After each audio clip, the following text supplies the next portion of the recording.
Hello, everyone, and welcome to the Echelon Cycling Podcast, our long format podcast where we take a look back at what happened in the week's worth of racing and whatever else around pro cycling. And as always, I'm joined by audio creator Patrick and as well the Cycling Danes, Mr. Craig himself, Ewan Wilson. And I mean, yeah, the Giro d'Italia has started, guys, and the time trial, we saw that today. And are you feeling a bit demoralized about the GC battle or a bit optimistic that he didn't win it by the 2 minutes that many people were thinking? Well, hello, everyone. This is Scott from the future. And what we didn't know after we recorded a few hours later, Remco Evenepoel tested positive for COVID. And that meant that, yeah, suddenly most of our episode isn't correct. So I tried to filter out all of Remco's names in the episode. But if you want to see the full story, make sure to check out the video you and I did over on the Cycling Dane Extra channel. But what a loss for the Giro. And with that, enjoy the rest of the episode. I feel like I'm optimistic because, yeah, he literally won by a second today, which, like you're saying, people were like, oh, he's going to win by 2 minutes easily because he won by so much in the first TT. But yeah, I don't know. It was promising for the state of a race that Remco didn't have a landslide victory and that actually Ineos are looking pretty competitive and Roglic isn't out of the game either. I think that it's quite an open race going into this last like 10 days or whatever. So I think that Giro is alive and well. It's definitely not all over within the first 9 days because that would really freaking suck. Yeah, I agree. I think if anything coming out of this time trial, it's pretty positive. The resurgence of the Ineos Grenadiers boys, of Theo Gegenhardt and Geraint Thomas, that came as a bit of a surprise to both Patrick and I when we were doing the stream. And yeah, who saw that coming? Geraint Thomas almost taking a stage win. He also said in the interview afterwards, he was really annoyed that he has had so many second places in time trials at the Giro, and this is another one to add to that. You'll Yeah, just have to pedal harder on stage 20. I don't yeah. know. Just Pedal I don't know harder, I Geraint don't know what Thomas. advice. Just ride faster. Gee, that's just the way it is. Yeah, it is a bit of a shame because that was his first Grand Tour stage win in 5 years since the 2018 Geraint Thomas like Tour de France win, which I know is kind of like some people are like, oh, that wasn't a hard Tour de France or whatever, but he won it nonetheless. He's a Tour de Um, France. well, yeah, exactly. That's what I'm saying. Is that Tour de France is a Tour de France.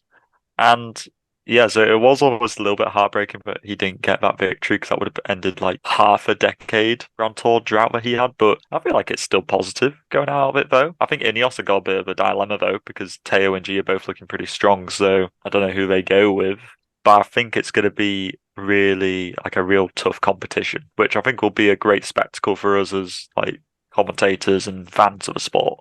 Yeah, I think it's going to be interesting. Ineos have really impressed me over the past week with Gegenhardt and Thomas because, I mean, if you watched our video when we ranked all the contenders in episode 13, unlucky for some, we were not very complimentary towards Geraint Thomas and his chances towards the Giro, but now I think he's looking pretty strong. He's looking like a legitimate contender. Is it him or is it Teo? Given how good been looking in both time trials, you got to think there's something in the mountains that's going to set him apart. He was a bit removed in the Gran Sasso d'Italia stage, not really fighting for it, didn't really need to. So I reckon we're waiting for the best of Teo Gegenhardt to come in this race. He's looking super, super strong. Almeida's been looking pretty good as well, to be fair. His time trialing today, we reverted back to sort of mid-time trial Almeida that we were talking about before the race. But overall, I think he's been looking good. His team looks super strong. I think UAE and Ineos probably look like the two strongest squads coming into the sort of mountains next week. Yeah, I think we're in for a good battle. It's actually a lot closer than I was expecting, but Remco lost a fair share of time on that stage into Fossombrone. Yeah, I mean, we haven't really touched on Roglic, but we can do that a bit later. But how, I mean, Ineos Grenadiers, they have the experience of winning the Giro d'Italia. Theo Gegenhardt's won it. Egan Bernal, they won it with recently a very different squad. No Filippo Ganna, though. So, I mean, other than Remco crashing and Roglic crashing potentially, is there any other way? They were quite good at working with Roglic to distance Remco. Okay, it was a small climb, but still, there were some gaps there. I think it's tricky because Teo and G seem like just very similar sorts of riders in a way where it's not like you have, let's say you have like an Alaphilippe, like one of them's like an Alaphilippe kind of card where it's that they've got kind of they're a bit of a juxtaposition where one can do one thing and one can do another, whereas actually they're relatively similar. So one of them's going to really have to put their chance on the line for the other one to benefit from that. And I'm not sure if Ineos are that ballsy enough to actually try and execute that. I feel like they say they have been for ages, but they haven't really executed on it. And I don't know, I feel like they're just going to follow. They could literally wait until the final, stage 19 or something. Just so, really late before the final TT and just literally just launch a killer attack then. Which, to be honest with you, might not be a bad plan. If you can make all the difference on that stage, then why not? Just thinking about what you said there, where Ineos, can they balance the two leaders? Getting flashbacks to the 2019 Tour de France, where we had the Bernal versus Thomas narrative, where we weren't quite sure who they were going to go for in that race. It wasn't really clear until the final 3 days of racing who they were working for. And I feel like we might have a similar situation here where they play it by ear. Both are on good form, evidently. Maybe Thomas has a bad day. Maybe Theo goes up in sort of an offensive move like Bernal did on stage 19 of the 2019 Tour de France and ends up becoming their de facto leader on a mountain day. So I think Ineos can do it.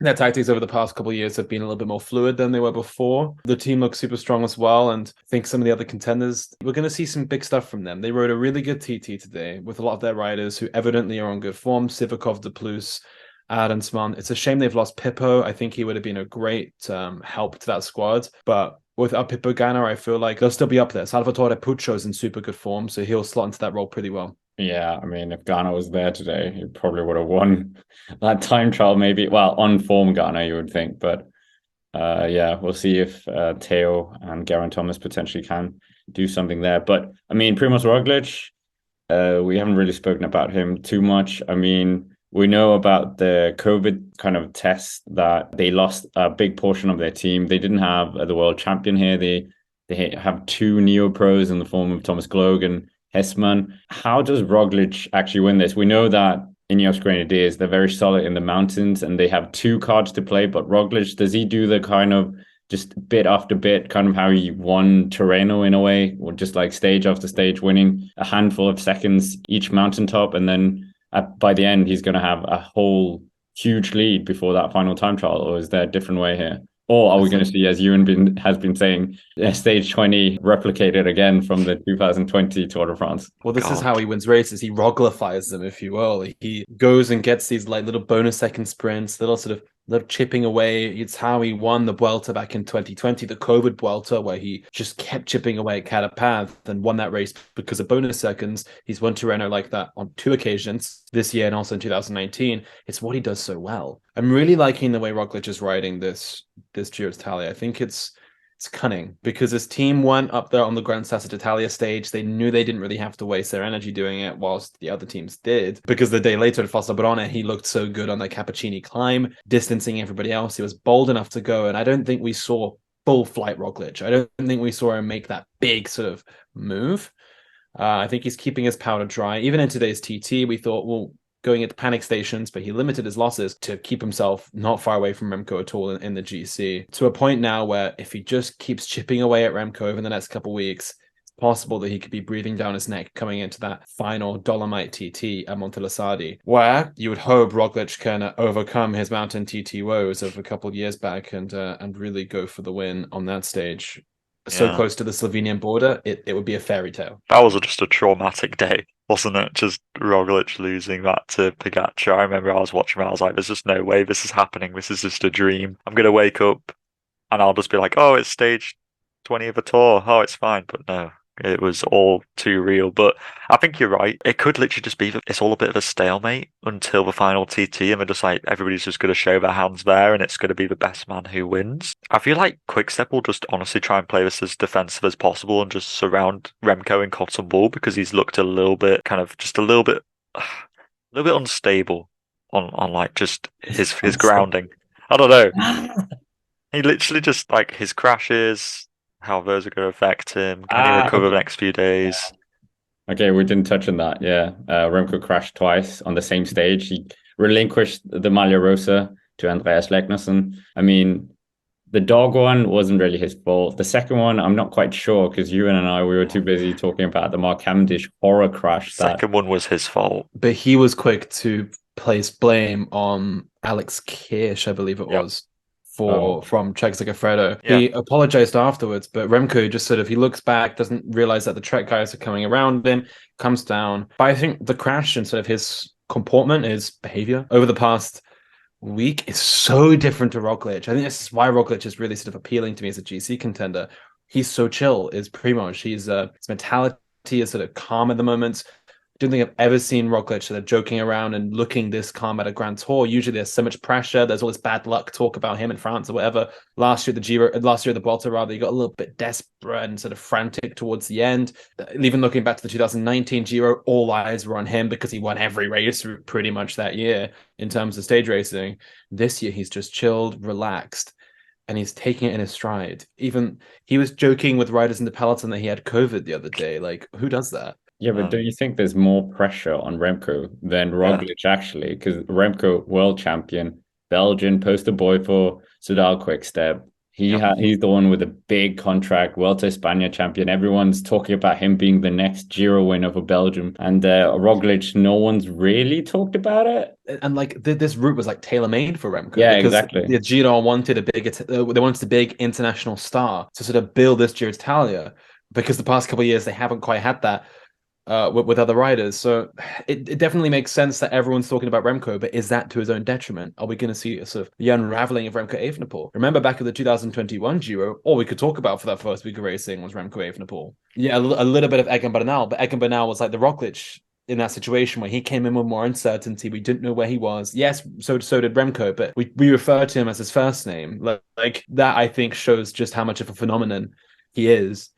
Will that sort of cloud where we're going, the overall narrative of this Giro? I think that's going to be interesting to see. I mean, looking at Jumbo-Visma, their team as well, we've talked about the Echelon many times. We already mentioned it here. It's not the all-conquering Tour de France squad, the all-conquering Vuelta España squads we've seen in the past. Okay, granted, Sepp Kuss is here, but he's been down a few times as well. And there's no Wilco Kelderman. Like, he would have been perfect for this team, but obviously he's not here. Jan Tratnik not here either. So do they really have it to even defend the jersey if they get it? They're going to take it as late as possible then, pretty much, because I think you're right. I don't think they have the team to really defend this. The defense is really good. You've got to have a team to help manage the breakaway at the start, especially. And, do they have the riders to do that with the two neo-pros of Hessman and Gloag? Some of these things are more to do with instinct in terms of the breakaway formation and what to do and how to react and how to stay calm in the hectic moments, something which perhaps Hessman and Gloag, haven't been accustomed to as neo-pros and in their first Grand Tour. So I think that Roglic would ideally just lay in the wings and just wait until the stage 20 TT, nip everyone on the line, have a little cruise around on stage 21, keep it upright, land yourself on the podium or at the top of the podium. I feel like that's the best way for Roglic. I really think it's up to Ineos to make this, and Roglic will kind of follow, emulate what they do, and maybe he will counter over the top of what Ineos do to try and kind of extend the damage. His team are quite good, they're really good on the Cappuccini climb. That was on a shorter climb. How are they going to do on the longer climbs? Are they going to be able to cope with those? Because I feel like that's a different kettle of fish. I've been really impressed by Koen Bouwman's riding. He's been looking pretty good. On, for instance, we have that stage to Bergamo next weekend. It's a kicker in that one in a similar place to the Cappuccini climb. You could think Bouwman sent him to the front and Jumbo tried to sort of rip things apart. I think actually what Jumbo-Visma might have to their advantage is that people aren't looking at them because Ineos have their huge train. Bora have been willing to take things up. UAE have been willing to take things up. Jumbo have not, apart from the stage de Fosse-Ambrone the other day. Yes, Jumbo were there, but they didn't control the whole stage. I feel like maybe Jumbo will be the team that just sort of appears all of a sudden, a bit like Bora Hansgrohe last year. Bora didn't control much of the race last year until we got to that stage in Turin when, boom, everything changed. We weren't talking about Bora for the first 2 weeks as a sort of GC team. They had a strong lineup, but they weren't controlling the race. They weren't sort of mustering up big GC or big sort of mountain train efforts. Whereas Jumbo will probably do that same job this year. I think it could be quite interesting because we're so used to seeing this sort of megalagon of Jumbo-Visma everywhere they go, where now it's up to the other teams to fulfill that role. Can't just talk about the GC teams. There was other things happening as well. We'll get on to Mads Pedersen and that win, but Ben Healy was quite a popular winner. Both of you big fans of him. Paddy Dunn as well. It was quite funny on stream, the amount of Ben Healy mentions, but Ben Healy, such a good ride by him, first Giro d'Italia, winning that stage. But the reason why we're talking about him, not because like some other outlets said he's going to win, get on the podium in the Giro d'Italia, which is a bit laughable. But that aside, 22 years old and his contract is up. And this is why we're going to talk about it, because Patrick wanted to talk about it. I was just thinking about, like you say, his contract's up and he's just been looking stupendous so far this year. You know, he is, if you were to stop the season now and say, give me the top 5 riders of the season, Ben Healy would probably be up there for me. I think that he's been incredibly consistent, fantastic performances. With his contract running out, I wanted to kind of discuss where would be best for him to go. Would it be to stay at EF, or is there another team out there which might be better for him? Astana, oh god. Because here's my thinking is that I think EF works nicely for him because they're very freeing with their breakaways. They're quite happy to let riders go and break away because they don't really have like they do have Carapaz as their GC contender, but he's not here, so therefore, but they do still send riders into breakaways even when they've got a big GC focus. So Healy's good there, and they also don't really have an Ardennes leader, so therefore Healy is sort of going to be their Ardennes leader next year if he stays there. But is there a team which he could go to where he would perform better because he would have more team support? Or is there a team which could really use a rider of his qualities? Like, I don't know. Will Jumbo just try and mop him up, basically? You would think maybe a team would want to sweep him up, but I just think EF fits for him, if you get what I mean. It's an Anglo team. He fits with the vibe. We spoke about it the other week. He's he's a young guy. I think he shoots things on film, camera. He sort of wears vintage clothing. He's very EF. I think with the staff there and sort of their style, I think it really fits with Ben Healy. I mean, I've listened to like interviews he's done and interviews with like staff members at EF, and they all seem pretty on board with Healy. And I think with the warmth he's been getting and opportunities he's been getting with the team at this young age, why would you leave that setup to go elsewhere? It's not like he's suddenly risen like out of nowhere. Like he's been given opportunities, he's been given the chance to like go for it and chase his own ambitions, and it's worked. If he were to go to like a Jumbo-Visma, will he have the same opportunities? I don't know. But then we always have the perspective of we are fans. We watch this hoping Ben Healy can win every race on planet Earth. Well, like where he no, but like we want to see the best racing possible. We want to see him like really fulfill his potential. Like we want to see him become the best version of Ben Healy possible. That's probably more likely EF than a UAE than a Jumbo. But in terms of budgetary sort of requirements and the money, we don't quite know what they're offering, or maybe they're saying more Grand Tour appearances. But I think EF have already given him a Grand Tour appearance. He's got a stage win. He's justified himself strongly enough here. It's not like he's being snubbed, I think, for opportunities like other riders out there. Yeah. I don't see him going to any French team. I don't see him going to any non-English speaking team. So that limits it already. Trek Segafredo potentially. Quickstep, I don't see. I mean, they had Dan Martin in the past, but it is the Remco project now. So like Ineos won't work because Healy just works as an Ardennes rider really well, which he's shown that this year, and they've already got Pidcock as their main name. They wouldn't bring in another guy to almost undermine their star guy in the Ardennes, even though Pidcock hasn't been, perhaps firing on all cylinders this year. He is still Ineos's big investment in the Ardennes, and bringing in somebody else to undermine that doesn't make sense. I was thinking Jumbo, in all honesty, because think back to the Ardennes for Jumbo this year.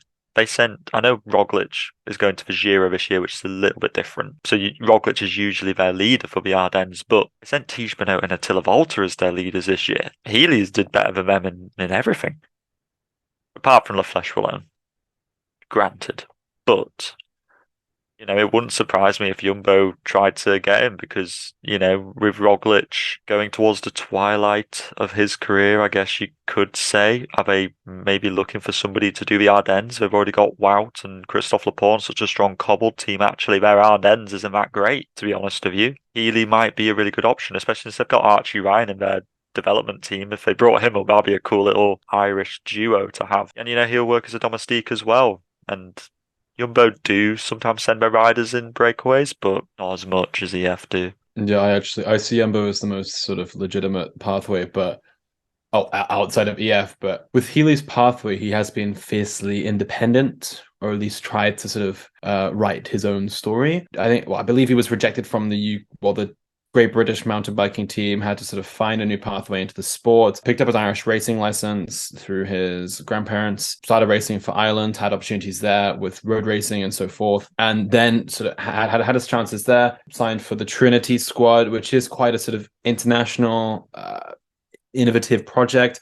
Tom Gloag, for instance, came from that, who writes a number of sort of promising upcoming Anglophone talent is currently on the Trinity squads, and they seem quite interconnected with a bunch of sort of high-profile teams. And for him, I think he'll continue being sort of independent. That means probably not going to Ineos, probably not going to like a UAE and so forth. I think he'll stay at somewhere like EF, maybe Jumbo as well. I think both of those could be quite neat fits for him. I mean, we haven't mentioned DSM, but yeah. They're going with Kooij, aren't they? There's been a rumor that they... Oh, shoot. Yeah, we haven't talked about that either. Kooij apparently going to DSM. That seems like... I don't even know if this is just fully just rumors or whether there's actually any weighting behind it. I mean, it would make sense. He's not really going to get the opportunities in a Grand Tour for Jumbo-Visma if they're kind of going for onslaught here at the Giro, at the Tour, and at the Vuelta. So, but DSM though, man. I mean, they don't have a lead out. It seemed like they had a pretty good lead out in the Giro, but they were working for Meyerhofer. If they had a Kooij in there, that maybe they could have been in stage contention potentially. It'll be like the youngest lead out train ever. It'll just be like a load of 20 to 18-year-olds leading out. Olav Kooij. It'll be the most hectic thing there's ever been. I think that Kooij needs to go to another team. Absolutely. I know this is like a complete different tangent now, but Kooij does need to go to a different team. Absolutely. He's one of the fastest sprinters in the world. He could certainly develop into one of the fastest. It's just which team would suit him best. I just don't really know. I can see DSM how that does kind of work. Because is DSM, is it a Dutch team? I know someone was German. German now. Or are they Dutch? The team kind of changes. They're historically Dutch. I don't know if their racing license is Dutch at the moment, but like their staff members are Dutch, teams owned by Dutch people. Yeah. DSM's a Dutch company. Yeah, Dutch. They're registered Dutch now, so. Yeah. It's got to be a team which has decent sprinting enough pedigree, but they need somebody better who's going to execute. Well, the other part of the rumor was DSM and a French team. French team was not disclosed which French team it was, but that one was left open. You would assume a World Tour squad, which would leave Arkea, Angers Desert, Citroën, and Groupama on the table. One of those teams is in need of a younger sprinter, Groupama. It's true, because they do have Demar, but Demar this year has done barely anything. He's just about top 5 for freaking Loire Tour sprints. This is a guy who has dominated Giro d'Italia's in the past, and he's won Tour de France stage. Is that plural? I know he's definitely won one. He's won 2. Okay, cool, I got it right. This is a guy who, and he's got this whole thing with David Gaudu, whether that's just, I don't know what that is, but that's just a thing as well. And it's is he falling out of love with Groupama a little bit? They do have a lead-out train. He would slot in quite well there with Kooij. But would that mean that Groupama's going to ship off Demar? But do they have a lead-out train? Guarnieri is now gone. Sinkeldam's now gone. True. They were the two sort of staples for Demar when he was gobbling up Giro stages over the past couple of GD. But nowadays, that's what Scottson. They have a really talented young French sprinter in Paul Penouet. Yes. Who's S-tier French talent. Literally. But, I mean, it's hard to tell. But for Olav Kooij, for him, it's the inverse of Ben Healy. He's not been given opportunities, and it feels like he can definitely progress elsewhere. Where Ben Healy's been given opportunities, he's done well. Why would he leave? Olav Kooij has not been given a Grand Tour start over the past 3 years, when we've been hyping him up as a great young prodigy sprinter. David Decker, who's a very similar age, got those opportunities and he didn't, and David Decker still left. So I think it's a natural choice for Kooij to leave. He was with the team through the dev squad. They gobbled him up on a nice contract. contract, given that he went through their youth system. It made sense for a while, but I think now it's time to part ways with the Ember project. I think Groupama could be a nice fit, but I know lots of people have been saying Azure Desert, but Azure Desert and sprinting doesn't really work. When was the last time they were sprinting? A sprinter is Voncherini and Mark Samuel Sarro. Dumoulin. Literally, it was Yeah. Azure Desert they're not a particularly sprinter team. A team would be really smart to bring in Kooij and Decker and Danny Van Poppel at the same time. Because Van Poppel's also out of contract this year. Let's go to Arkea Samsic then. With David Decker and Luca Mozzato, my boy. And Hofstetter. They are hoovering, vacuuming up World Tour points.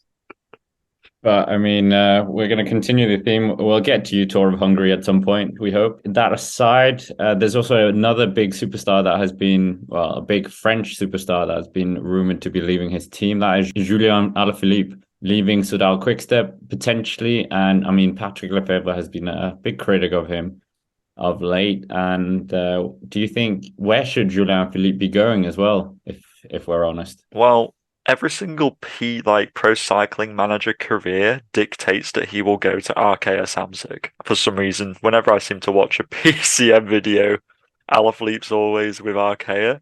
So, if that's anything to go by, he'll end up at Arkea, which honestly, it wouldn't even be a bad move. But it would surprise me if he went to a team which wasn't a French team, to be honest with you. Whichever one that happens to be, whether it be World Tour or Pro Conti team, or arguably Groupama doesn't work. They've already got so much talent. Where does Alaphilippe fit into that? Or are they just so French that they're like, we need him? He shouldn't be taking up Romain Gregoire's. That's what I'm saying. Points. Yeah. Come on, that's his place right now. Would he work in Azure Desert? Would he work there? Yeah, I was going to say that because a few years ago, was washed. When Citroën became part of that sponsorship, that was obviously a lot more money. They signed Greg Van Avermaet. We're going to talk about him a bit later, but he's retiring. So that's a huge chunk of their wage budget that could potentially be freed up here. Yeah, I mean, he would fit in. Yeah, I mean, it makes sense. They're kind of in need of a classic star. They have the Norman superhero, Bernal Cosnefroid, but he's so hot or cold. Linking him up with Alaphilippe, we saw how well that worked at the World Championships over the past couple of years. That could be quite a good double act. In the hills, also with Dorian Gordon, these other guys, it could work pretty well. You mentioned French teams that have a retiring rider. I know lots of people are favorable towards Total as the new home of Julian Alaphilippe. They are, of course, losing the Sagan Mafia, the Sagan Troupe, the Sagan Ensemble, the Sagan Circus, etc., etc. Sagan's the only one who's explicitly said he's retiring at the end of the season, but that will free up a lot of contract space. Specialized already work with Soudal. Specialized currently work with Total, at least until the end of the season. In terms of sponsorship deals, that'll be quite a neat one where he might not have to sign new contracts or whatever.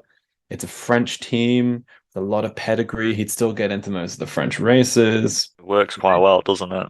The stars kind of align there. I can imagine, going back to the Sagan thing, I can imagine him, Bodnar and Os just forming like the Legion of LA, but it's gravel racing. And they just go around just like smashing every gravel race there's just ever been in like America. But I do think that he would work quite well at Total. I think arguably that does make the most sense. I know that it's kind of like the Pro Conti team, but maybe he's all right with that, where it's kind of a bit more select. He still gets into the World Championships. It's just a little bit kind of like less chaotic in terms of like high profile races, but he'll still go into like the big ones. It's just that he doesn't need to go and do little like stage races and stuff all the time. He can just do his tune-up races in the French Cup, Coupe de France. Yes, because does he really go to races like Tour of Poland and so forth nowadays? I don't really, but that's just because he's not very good. And Tour of Poland is a high quality race. Shade on Alaphilippe here. He hasn't been good since 2021. Last year was alright, to be fair. But he hasn't come back, which is what's making me scared. He won Ardèche Classic. Come on. Oh gosh, I'm sorry. Yeah. It's a big race. More victories? No. I'm not gonna sidetrack this by gaslighting someone else. Never. Israel Premiertech. Okay, sorry. I couldn't help myself. I couldn't do it. Nevertheless, yeah. I mean, Alaphilippe. I think he would really suit Total. But I've had this theory for a while that Asgreen will go with him. They're really good friends. They both have a contract up. Lefebvre hasn't been nice about both of them. Asgreen's been underperforming over the past 2 years. I think they both fit into Total. But yeah, there could be a package deal. I guess just as a little I want like to get one side. free. Yeah, or at least half price. Like going to Waterstones, getting a book. They can make it like a happy meal, and they get Yeah. Brian Alaphilippe, Julian's brother, and he comes along with them, and they can bolster up their rosters because they spend so much money on them. Yeah, burger dough free. But I mean, what rider has gone there who was a big star and actually achieved anything? Edvard Boasson disappeared. Niki Bro, Terpstra he was disappeared. disappearing. Yeah, but Sagan disappeared as well. It's not like you go there to have. It's like a retirement home. You go there for your last paycheck almost. Yeah. Hello, you do Pierre gravel Latour? races. Yeah, but he wasn't a big star when he went there. Let's be honest. He won a white jersey at the Oh Tour de wow! France. Oh, white jersey. Oh wow! French time trial champion. Do you remember that white jersey classification? I do. I remember it vividly. He was not even in the top. What was it? 15. It was such a poor white jersey competition that year. Please. Let's find out. I'll find out. Don't worry. He won a Vuelta stage as well in 2016. A hard fought Vuelta stage. Don't come for Mr. Rock Tower, Pierre Latour. Yeah. Can we have some respect on Valentin Ferron, please? He would Paris Camembert and he would have staged so for the real, Dauphiné yes. last year. Côte de la Fosse au Loon, stage 1 of the 2021 Tour de France. Who was there lighting things up? Rock Tower, Pierre Latour. And Alaphilippe, I feel like, could join that squad quite well. Maybe it'll spice up his Palmares a little bit. But elsewhere, yeah, I don't really know. Yeah. Even like in terms of the regionalism, because a lot of these French teams are quite regionalist. He doesn't fit into any of them because he's from like the middle of the country. So it's he's open. It's hunting season. A little side note is that if they do the buy one get one free Asgreen and Alaphilippe or whatever, right? That's quite a lot of wage, which is probably taken off of Quick Step's books, right? Which are they just going to fill that with? We'll pay Remco more money to keep him around, or are they going to try bring in somebody else? Because that'll be a lot of money to put into like a high profile rider. Would they? I don't know. It's hard to say because they've already got so many. They've got Maglia and Jakobsen, so they get a Grand Tour each, and then you got Remco will probably go to the Tour for the rest of his life. And do they bring in just better lead out men? That's where they spend the money. Just more lead out men. We need more Familiar, more for Jakobsen. But then there's the quick step effect where riders don't stay there very long in terms of sprinters. I reckon Molia's got one more season there and he hops off elsewhere. Also, we need to get Olav Kooij now in preparation and have three world-class sprinters. This is the true 200 IQ play from Quick Step. Just bring them all in and you can't lose. It'll be like that time in Roubaix when like the three Mapei riders, that was Quick Step, the three Mapei riders came into the velodrome like arm in arm. They can just do that, but like it's Merlier, Jakobsen, Kooij, all like winning every Tour de France stage with all of them at the front. I reckon Quick Step's long-term plan is to get Philipsen. They're on the slow burn Riz at the moment, trying to like get him in. I reckon they want Philipsen. Literally, Patrick Lefebvre is deploying the Riz on Jasper Philipsen, and he's buying him his frites and curry ketchup to try and sway him over. And because literally he's the Belgian sprinter. He is the Belgian sprinter. I know there's Wout van Aert, but like they'll be like Lefebvre wants every good Belgian talent, and he's like, we're getting Philipsen, and we'll get Wout van Aert one day. That's his main plan. Like the fireworks that would happen between Wout and Patrick Lefebvre would be disgusting. There would be awful comments and headlines written about both of them. It's good entertainment now. It would be great. Before we get on to the big carrot that we all want to get to, the Tour of Hungary, the UCI also started, commenting on helicopter tours by certain teams. Another thing that they're going to stick their fat nose into, apparently, not about rider safety on sprint stages, but what do you guys think of this? I think the UCI need to get concerned with other things, to be honest with you. I feel like it's just, I don't know, they just need to get their head switched on a little bit, because I actually just don't think they watch any of their own bike races. I think they just sit next to Lake Geneva and just kind of drink espresso all day. And then they're just like, how can we approve sketchy finishes as much as possible? But then all of a sudden, some person starts taking a helicopter and they start to throw a hissy. And they're like, that's not allowed. That's cheating.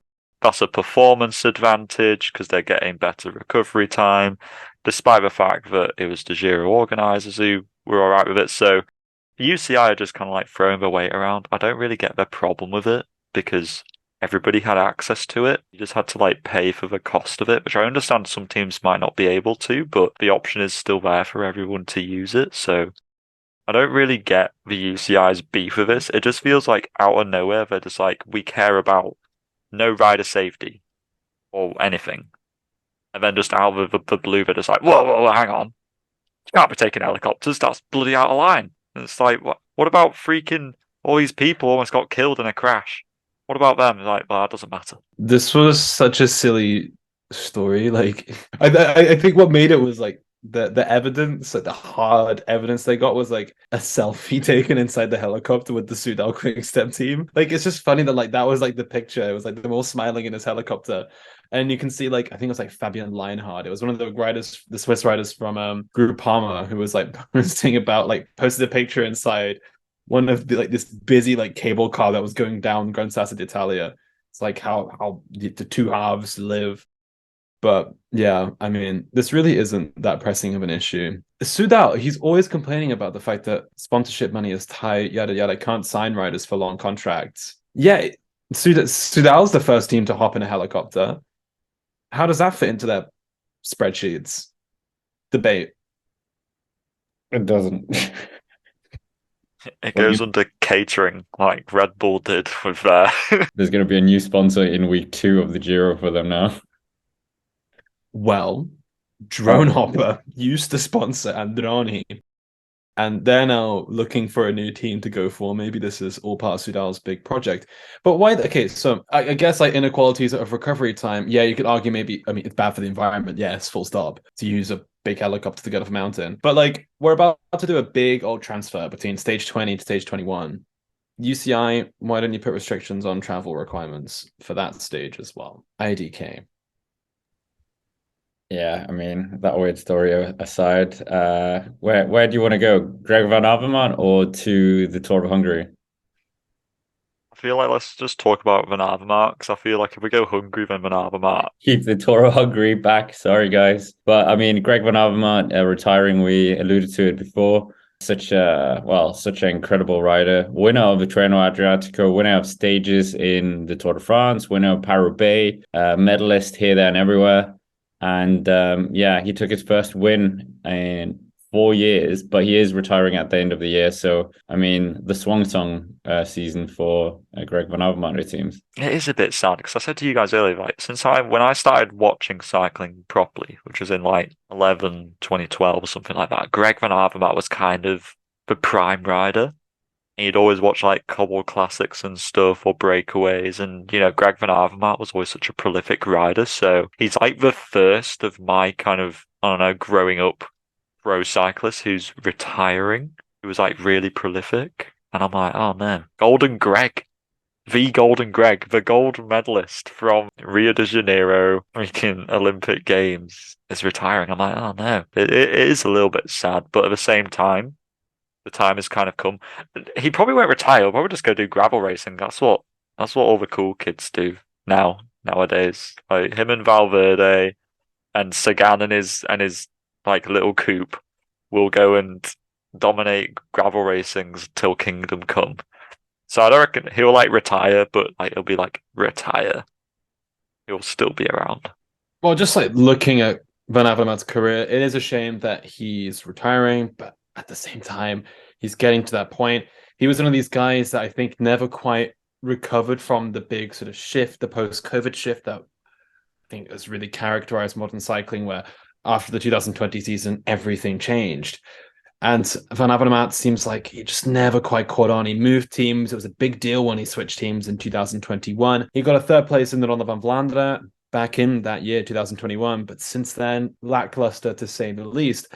But that 12 months with the 2016 Tour de France, He got that stage. Then he took the yellow jersey as well, went on to win the gold medal at the Olympic Games. Then 2017, he had that wonderful classic season where he was up there in every race. That was one of the most sort of commanding 12 months, I think, we really saw throughout the 2010s for a classics rider. It was really impressive to see. And let's not forget, he also won Tirreno Adriatico back in 2016 when the mountain stage was cancelled. So he does have a World Tour stage race victory to his name.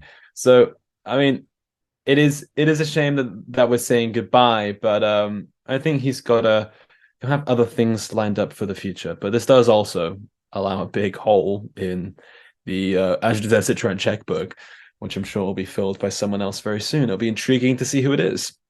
Yeah, there we go. Tying back to the Julian Philippe segment there quite neatly. But anyway, we've all been waiting for it. The big crescendo, as Patrick said, the Tour of Hungary. And despite the last stage getting cancelled, a very, very good sprinting field, you have to say. Dylan Groenewegen and Fabio Jakobsen taking stage wins. But who is back in our cycling consciousness? Mark Hirschi. He's back. 2020 Hirschi is returning in 2023. Oh God, I don't know. It was just cool to see. I was like, oh, Ben Tullett was putting the hammer down a bit, and then Hirschi stepped off him, and I was like, oh, this is giving me flashbacks, like, to 2020. I was like, this is so excellent.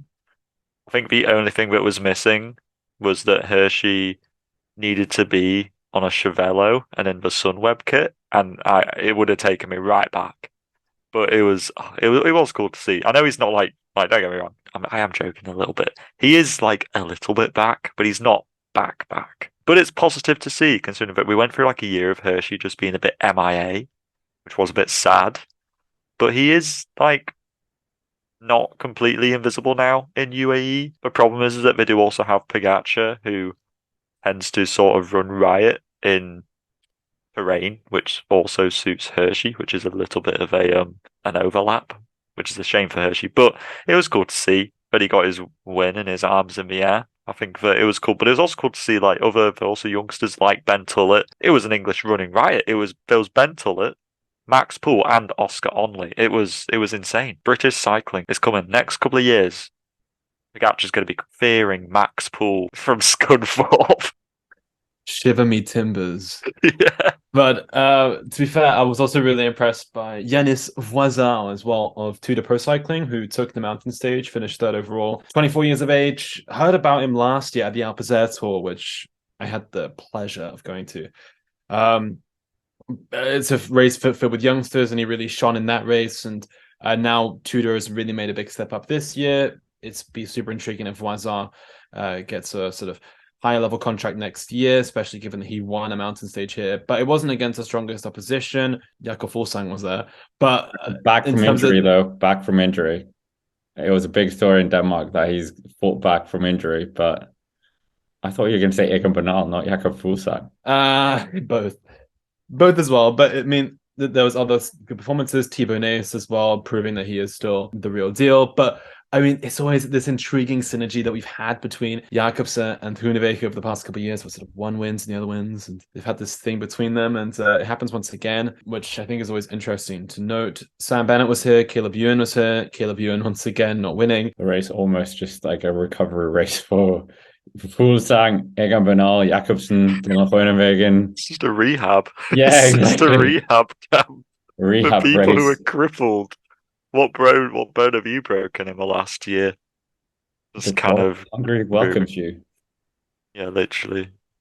Yeah, but I mean, we've talked enough about Egan Bernal. Yeah, go on, Ewan.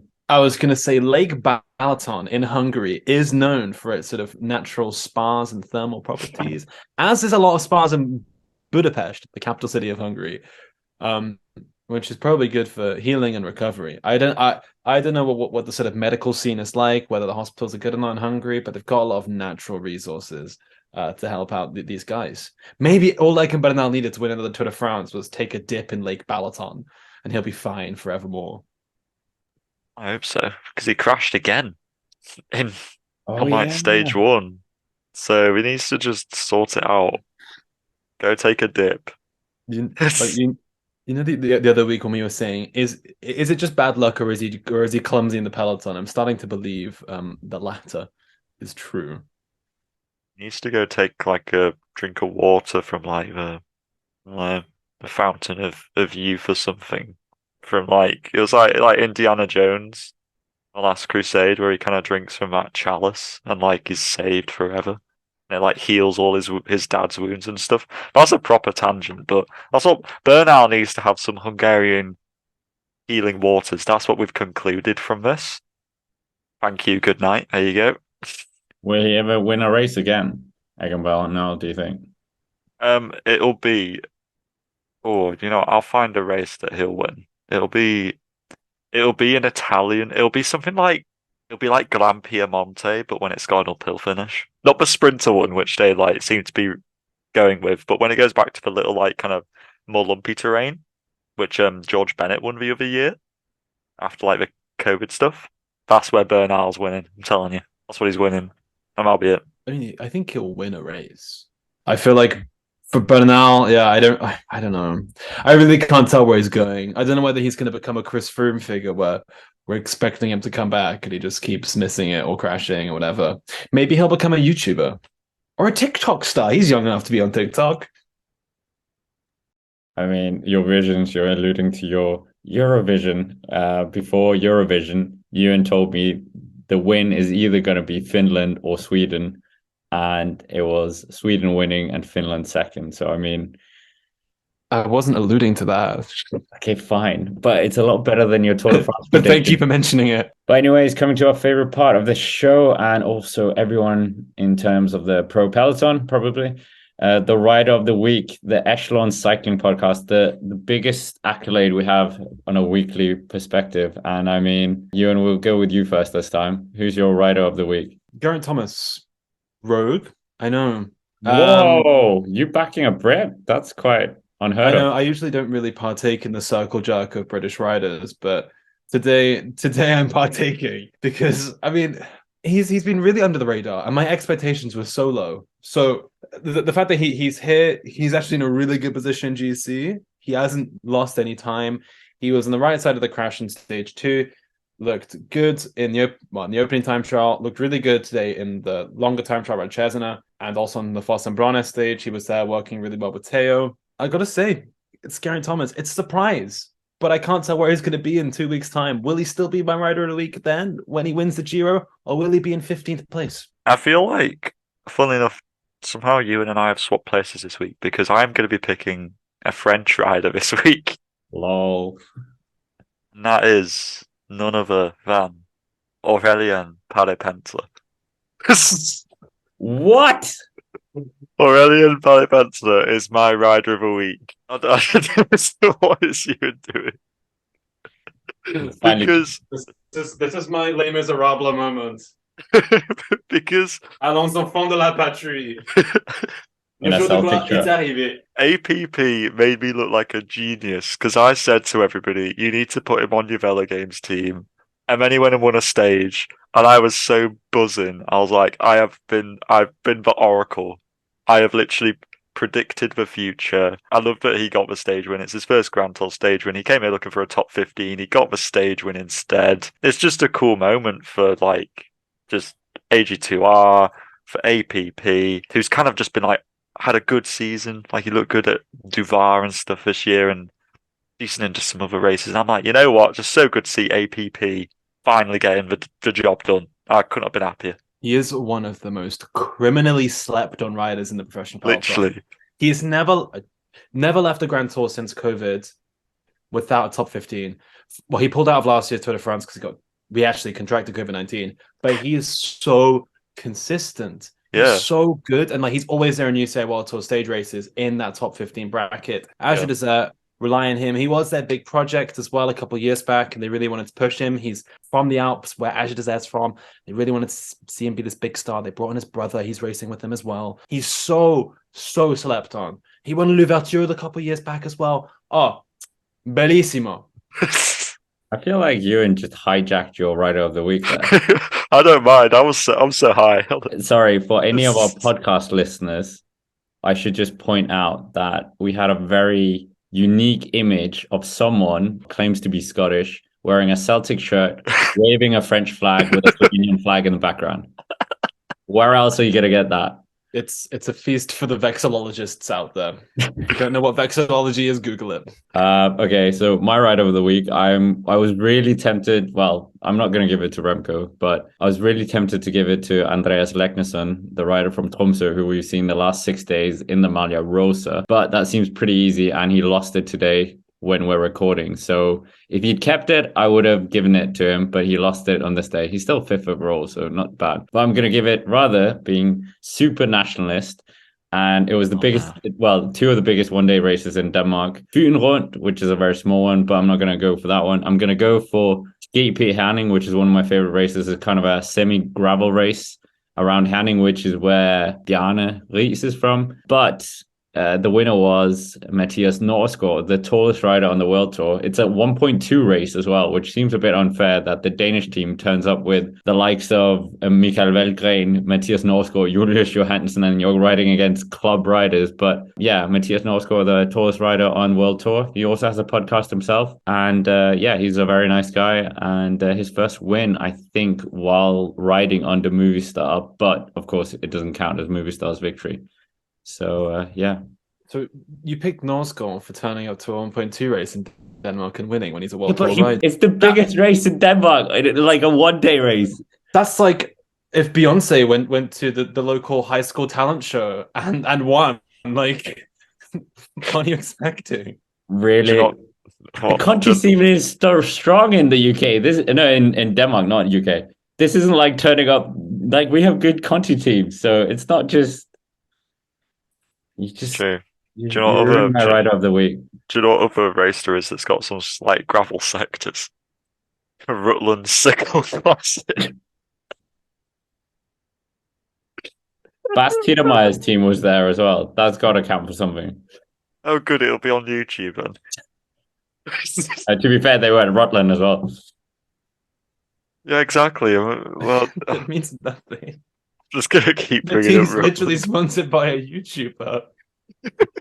The Echelon Cycling Podcast team coming out shortly in 2025, probably. It's just a meme at this point. It involves sponsors. But anyways, on that very high note of Danish cycling jokes, that's it for our 16th episode here on the Echelon Cycling Podcast. We are available on all the different podcast platforms as well. Make sure to hit the like button. Comment down below what you thought or who you thought should have been the rider of the week. Do you think it should have been Primoz? Should it be Remco or even Mads Pedersen, who we didn't even mention as well, winning his first ever stage win in a Giro d'Italia? But with that, thank you very much for watching, and of course, as always, we'll see you next time. What about Kanan Grove's first ever Giro win? No one cares. It's all APP.